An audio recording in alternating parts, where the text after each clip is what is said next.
আচার প্রেমীরা কোথায়? আমি তো ভীষণ আচার পছন্দ করি। আজকে আমি টক ঝাল মিষ্টি আচার বানাবো শুকনা বড়ই দিয়ে। প্রথমে বড়িগুলোকে আমি ভিজিয়ে রেখেছি ৩ ঘন্টার জন্য। তারপর ভালো করে ক্লিন করে নিয়েছি। তারপরে আচার বানানোর জন্য পাঁচফোড়ন ভেজে নিচ্ছি। পাঁচফোড়নটা ভাজা হলে তারপরে আমি চুলার মধ্যে প্যান বসিয়ে কতগুলো শুকনো মরিচ দিয়ে দিলাম। তারপরে একটু ভেজে নিয়েছি। তারপর বড়িগুলো দিয়ে দিয়েছি।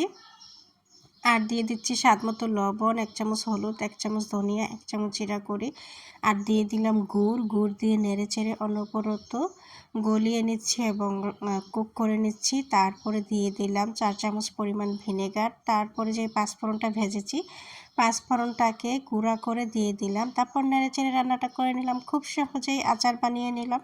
কেমন লাগলো আমার আচার বানানোর রেসিপি? বন্ধুরা অবশ্যই কমেন্ট করে জানাবেন। খুবই মজার আচার, একটু ভিনেগার দিয়ে সংরক্ষণ করে ফেললাম সারা বছরের জন্য।